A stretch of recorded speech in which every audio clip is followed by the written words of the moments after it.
आकाशवाणी जम्मू है खबरें च तुंदा स्वागत। पहले मुक्ख खबरें कन्नै मैं पूनम डोगरा। प्रधानमंत्री नरेंद्र मोदी होरें कोरोना वायरस दी दूई लैह्र दे फैलाऽ गी रोकने लेई सब्बै जरूरी गैंई पुट्टने दी जरूरता पर जोर पाया है। भारत च अजें तक्कर योग्य लाभार्थियें गी 3 करोड़ 50 लक्ख शा मते कोविड दे टीके लाए जाई चुके दे न। लेफ्टिनेंट गवर्नर मनोज सिन्हा होरें आवाम की बात प्रोजेक्ट दी वैबसाइट गी शुरू करोआया है। लेफ्टिनेंट गवर्नर होरें इक उच्ची सतह दी बैठक लाइयै जम्मू ते श्रीनगर स्मार्ट सिटी प्रोजेक्टें च हासल प्रगति दा जायजा लैता। प्रदेश च सैलसफा सैक्टर गी बढ़ावा देने लेई इक होर महत्वपूर्ण गैं पुट्टदे होई जम्मू दर्शन बस सेवा गी अज्ज परतियै शुरू करोआया गेआ है। ते हुन खबरें दी तफसील कन्नै विजय बजाज। प्रधानमंत्री नरेंद्र मोदी होरें कोरोना वायरस दी दूई लैह्र दे फैलाऽ गी रोकने आस्तै सब्बै जरूरी गैंई पुट्टने दी जरूरतै पर जोर पाया है। उनें आखेआ जे हालात गी काबू करने लेई तुरत ते ठोस कम्म करने दी लोड़ है। श्री मोदी होरें गलाया जे पिछले इक हफ्ते च मुल्ख दे 17 जिलें च कोविड दे मामलें च 150% दे बाद्दे दी खबर है। देश के 70 जिलों में तो पिछले कुछ हफ्तों में यह वृद्धि 150% से भी ज्यादा है, 150% से ज्यादा। अगर हम इस बढ़ती हुई महामारी को यही नहीं रोकेंगे तो देशव्यापी आउटब्रेक की स्थिति बन सकती है। हमें कोरोना की उस उभरती हुई सेकंड पीक को तुरंत रोकना ही होगा और इसके लिए हमें क्विक और डिसाइसिव कदम उठाने होंगे। अज्ज बक्ख-बक्ख रियासतें ते केंद्र शासित प्रदेशें दे मुक्खमंत्रियें दी बैठक गी संबोधित करदे होई प्रधानमंत्री होरें आखेआ जे कोरोना कन्नै लड़ाई च अज्ज अस जित्थे तक्कर पुज्जे आं ते जेहड़ा विश्वास ओह्दे कन्नै आया ऐ उसी लापरवाही च नेईं बदलेआ जाना लोड़चदा ऐ। उनें आखेआ जे एह् यकीनी बनाया जाना लोड़दा ऐ जे लोकें अंदर डर त्राह नेईं फैले ते असेंगी गैंई पुट्टदे होई लोकें गी इस महामारी थमां छुटकारा दोआने दे जतन करने गै होङन। कोरोना की लड़ाई में हम आज जहां तक पहुंचे हैं उसमें और उससे जो आत्मविश्वास आया है, ये आत्मविश्वास हमारा कॉन्फिडेंस ओवर कॉन्फिडेंस भी नहीं हो जाना चाहिए। हमारी ये सफलता लापरवाही में भी नहीं बदलनी चाहिए। हमें जनता को पैनिक मोड में भी नहीं लाना है, एक भय का साम्राज्य फैल जाए ये भी स्थिति नहीं लानी है और कुछ सावधानियां बरत करके कुछ इनिशिएटिव लेकर के हमें जनता को परेशानी से मुक्ति भी दिलानी। अपने प्रयासों में हमें अपने पुराने अनुभवों को शामिल करके रणनीति बनानी होगी। हर राज्य के अपने अपने प्रयोग हैं, अच्छे इनिशिएटिव हैं। कई राज्य दूसरे राज्यों से नए नए प्रयोग सीख भी रहे हैं, लेकिन अब एक साल में हमारी गवर्नमेंट मशीनरी को नीचे तक ऐसी स्थितियों में कैसे काम करना करीब करीब ट्रेनिंग हो चुकी है। अब हमें प्रोएक्टिव होना जरूरी है। प्रधानमंत्री होरें मुक्खमंत्रियें गी अपील कीती जे ओह् वायरस दे फैलाऽ गी रोकने आस्तै लौह्के कंटेनमेंट जोन बनाने पर ध्यान केंद्रित करन। एह्दे शा पैह्ले प्रधानमंत्री होरें इस ब'रे जनवरी च दुनिया दे सभनें शा बड्डे टीकाकरण अभियान दी शुरुआत कोला पैह्ले मुक्खमंत्रियें कन्नै गल्लबात कीती ही। भारत च अजें तगर योग्य लाभार्थियें गी 3 करोड़ 50 लक्ख शा मते कोविड दे टीके लाए जाई चुके दे न। सेहत मंत्रालय ने जानकारी दित्ती है जे इंदे चा 75 लक्ख 6 हजार कोला मते सेहतकर्मियें गी पैह्ला टीका लाया गेआ ऐ, जिसलै कि 45 लक्ख 54 हजार लोकें गी दूआ टीका लाया जाई चुके दा ऐ। सभनें शा अग्गे होइयै कोरोना वायरस दा मुकाबला करने आह्ले फ्रंटलाइन वर्करें चा तकरीबन 76 लक्ख गी पैह्ला टीका ते 16 लक्ख 47 हजार गी दूआ टीका लाई दित्ता गेदा ऐ। मंत्रालय ने इब्बी दस्सेआ ऐ जे होर दूई बक्ख-बक्ख बमारियें शा ग्रस्त 45 ब'रें कोला मती उमरी दे 21 लक्ख 66 हजार शा बद्ध लोकें गी ते 60 ब'रें शा मती उमरी दे 1 करोड़ 15 लक्ख शा मते लोकें गी कोरोना शा बचाऽ आह्ला पैह्ला टीका लाया गेआ ऐ। पिछले 24 घैंटें च 21 लक्ख 17 हजार शा मते लोकें गी कोविड दा टीका लाया गेआ ऐ। इस बेल्लै मुल्ख भरै च कोविड-19 थमां ठीक होने आह्लें दी दर 96.56% ऐ। पिछले 24 घैंटें दौरान 17 हजार शा मते कोविड दे मरीज नरोए होए न।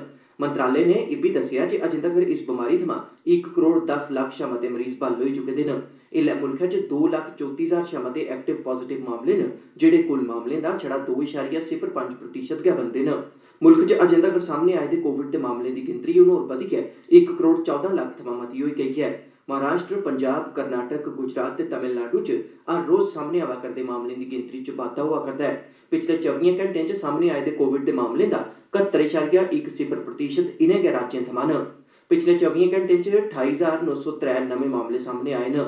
सेहत मंत्रालय ने दस्सेआ जे इस दौरान कोविड करी 188 मौतां बी होईआं न। इनें गी लाइयै मुल्ख भरै च इस बमारी करी मरने आह्लें दी गिनतरी होर बधियै 1,59,000 कोला मती होई गेई ऐ। केंद्र शासित प्रदेश जम्मू कश्मीर दा बजट अज्ज संसद च पेश कीता जाग। एह् लगातार दूई बारी ऐ जिसलै जम्मू कश्मीर दे सालाना बजट संसद च पेश कीता जा'रदा ऐ की जे इत्थै विधानसभा दे चुनां नेईं होए दे हैन ते जम्मू कश्मीर विधानसभा दे कानून बनाने सरबंधी सब्बै अख्तियार एल्लै संसद कश न। 2021-2022 आह्ले बजट च किश मामूली जनेहा बाद्दा होई सकदा है। 17 मार्च 2020 गी केंद्री खजाना मंत्री होरें केंद्र शासित प्रदेश जम्मू कश्मीर लेई 2020-2021 दा बजट 1.01 लक्ख करोड़ रपे रक्खेआ हा, जेह्ड़ा इस खित्ते दा सभनें थमां बड्डा बजट हा। इंदे चा 38,764 करोड़ रपे पूंजीगत ते 62,664 करोड़ रपे राजस्व सरबंधी खर्चे आस्तै हे। ध्यानजोग ऐ जे केंद्र सरकार ने अपने बजट च जम्मू कश्मीर आस्तै एक गैस पाइपलाइन दा ऐलान पैह्लें गै करी दित्ते दा ऐ। लेफ्टिनेंट गवर्नर मनोज सिन्हा होरें अज्ज राजभवन जम्मू च आवाम की बात प्रोजेक्ट गी शुरू करोआया। एह् इक रेडियो कार्यक्रम ऐ जेह्दी वैबसाइट गी लेफ्टिनेंट गवर्नर होरें अज्ज शुरू करोआया ऐ। अद्धे घैंटे दा एह् रेडियो कार्यक्रम औंदे अप्रैल म्हीने थमां हर म्हीने दे त्रीये ऐतवार प्रसारित कीता जाग।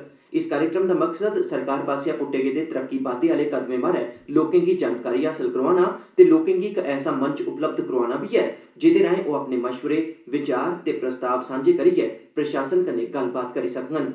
लेफ्टिनेंट गवर्नर होरें आखेआ जे अवाम की बात नां दा एह् प्रोजेक्ट लोकें दी शमूलियत गी बधाने सरबंधी विशे गी होर मजबूती प्रदान करोग। एह् प्रशासन तोड़ी लोकें दी आवाज़ बनोग ते आम लोकें दिएं आसें तांगें बारै प्रशासन गी जानकार बी बनाग। आवाम की बात इक ऐसी पैह्लकदमी ऐ जेह्दे राएं आम लोकें थमां उंदी प्रतिक्रिया हासल कीतियां जाई सकङन ते इस कार्यक्रम दा विशे सार ऐ तुस बोलो अस सुनगे। लोक इस पते पर जाइयै एह्दी वैबसाइट गी दिक्खी सकदे न। वैबसाइट दा पता इस चाल्ली ऐ awamkibaat.jk.gov.in। एह्दे अलावा लोक टोल फ्री नंबरें पर फोन करियै अपने सुझाव बी देई सकदे न। जम्मू खित्ते आस्तै फोन नंबर ऐ 1800-752-2327 ते कश्मीर खित्ते लेई नंबर इस चाल्ली ऐ 1800-572-2328। लेफ्टिनेंट गवर्नर मनोज सिन्हा होरें अज्ज इक उच्ची सतह दी बैठक लाइयै बड़ी मती प्रतिष्ठा आह्ले जम्मू ते श्रीनगर स्मार्ट सिटी प्रोजेक्टें च हासल प्रगति दा जायजा लैता है। इस मौके उनें सरबंधत अधिकारिएं गी आखेआ जे ओह् पूरे पेशेवर तरीके कन्नै कम्म करदे होई इनें प्रोजेक्टें दी रफ्तार च तेजी आह्नन तां जे इंदा असर जमीनी सतह उप्पर दिक्खने गी बी लब्भे। लेफ्टिनेंट गवर्नर होरें आखेआ जे उंदा प्रशासन आम लोकें कन्नै संवाद ते उंदियां प्रतिक्रियां हासल करने गी सभनें शा मती तरजीह् देआ करदा है। उनें अधिकारिएं गी निर्देश दित्ता जे ओह् आम लोकें कन्नै राबता बनाई रक्खन ते उंदे शा उंदी प्रतिक्रिया, मशवरे ते विचार हासल करदे रौह्न।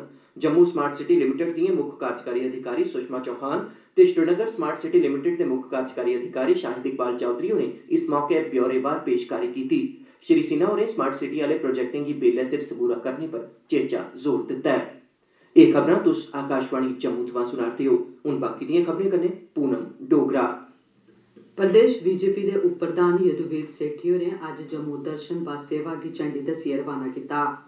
सैलसफा क्षेत्र गी बढ़ावा देने दे मकसद कन्नै एह्दा आयोजन कीता गेदा हा।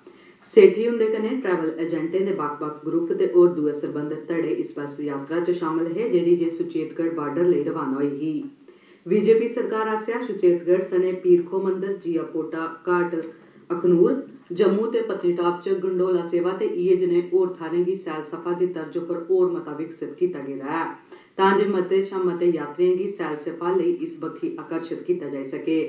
पत्रकारें कन्नै गल्लबात करदे होई श्री सेठी होरें आखेआ जे जम्मू च सैलसफा सैक्टर दा बड़ा मता विकास कीता गेदा ऐ। सैलानियें गी आकर्शित करने लेई लाइट ते साउंड शो दा बी आयोजन कीता गेदा ऐ। उनें आखेआ जे अज्ज पेश कीती दी गरुड़ सेवा दा इयै मकसद ऐ जे बक्ख-बक्ख राज्यें ते केंद्र शासित प्रदेशें तक्कर एह् सनेहा पजाया जा जे जम्मू ने होर मते सशक्त ढंगा कन्नै पर्यटन गतिविधियें गी परतियै शुरू करने दी गैं पुट्टी ऐ ते हून समां आई गेआ ऐ जे लोक इत्थै अपने परोआर ते दोस्तें सने सैलसफा लेई औन ते यादगार दिनें दा लुत्फ ठोआन। प्रधानमंत्री नरेंद्र मोदी होरें बंगबंधु शेख मुजीबुर रहमान होरें गी अज्ज उंदी ब'रेगंढ पर श्रद्धांजलि अर्पित कीती ऐ। इक ट्वीट संदेश च श्री मोदी होरें आखेआ जे शेख मुजीबुर रहमान होर सभनें भारतवासियें आस्तै बी इक नायक न। प्रधानमंत्री होरें आखेआ जे ऐतिहासिक मुजीबोर्षो समारोह लेई इस म्हीने चिरें जनेही बंगलादेश दे दौरे पर जाना उंदे लेई बड्डे मानै आह्ली गल्ल ऐ। सुरक्षा बलें कश्मीर दे बांदीपुरा जिले च अज्ज घेराबंदी ते तुपाई आह्ली इक अभियान चलाया। हासल होई दी जानकारी मुजब इलाकें च आतंकवादियें दी मौजूदगी बारै इक टकोह्दी सूह थ्होने परैंत जम्मू कश्मीर पुलस दे विशेष कारवाइयें सरबंधी ग्रुप SOG ते CRPF पास्सेआ अज्ज बड्डलै सवेला बांदीपुरा च अज्ज इस ग्रां च एक अभियान शुरू किया गया। इस दौरान सुरक्षा बलें दे जवानें ग्रां थमां बाहर जाने आले सभनें रस्तें गी बंद करियै हर एक घरै दी तलाशी लैती। खीरी रिपोर्ट थ्होने तक्कर सुरक्षा बलें दा घेराबंदी ते तुपाई आह्ला अभियान जारी हा। सरकारै आखेआ जे आतंकवाद दी कबैतू गी खत्म करने लेई यत्न कीते जा'रदे न तां जे जम्मू कश्मीर च टिकाऊ शांति ते स्थिरता बनी दी रवे। इक बयान च सरकारै आखेआ जे पिछले 3 ब'रें दौरान सुरक्षा बलें 640 आतंकवादियें दा सफाया कीता ऐ, जिसलै कि आतंकवाद सरबंधी हिंसा च 115 नागरिकें अपनी जान मुहाई दित्ती ऐ। सरकारै आखेआ जे जम्मू कश्मीर थमां दफा 370 गी हटाए जाने मगरा आतंकवादी घटनाएं च बड़ी मती कमी आई ऐ। दफा 370 दे हटाए जाने मगरा कब्जा रेखा ते अंतर्राष्ट्रीय बन्ने कन्नै लगदे इलाकें च बन्ने पारा समां कीती जाने आह्ली संघर्ष विराम दी खिलाफवर्जी आह्ली घटनाएं च 31 आम नागरिकें दी मौत होई गई, जिसलै कि 39 सुरक्षाकर्मी शहीद होई गए न। राज्यसभा च एह् जानकारी दित्ती गेई ऐ जे पिछले किश ब'रें दौरान तकरीबन 3800 कश्मीरी विस्थापित जम्मू कश्मीर परतोए न ते इंदे शा 520 जनें दी दफा 370 टुट्टने मगरा प्रधानमंत्री स्पेशल पैकेज तैह्त नौकरी लगी ऐ। केंद्रीय गृह राज्य मंत्री जी किशन रेड्डी होरें अज्ज लिखियै दित्ते गेदे परते ते दस्सेआ जे 1990 दे दहाके च आतंकवाद करी घाटी छोड़ी चुके दे कश्मीरी विस्थापितें लेई प्रधानमंत्री पैकेज तैह्त विशेष नौकरियें दी व्यवस्था कीती जंदी ऐ, जेह्ड़ी उंदे आबादकारी लेई कारगर साबत होआ'रदी ऐ। रेड्डी होरें दस्सेआ जे इस्सै पैकेज तैह्त 2000 होर विस्थापित मेदवारें दी 2021 च परतियै घाटी परतोने दी मेद ऐ।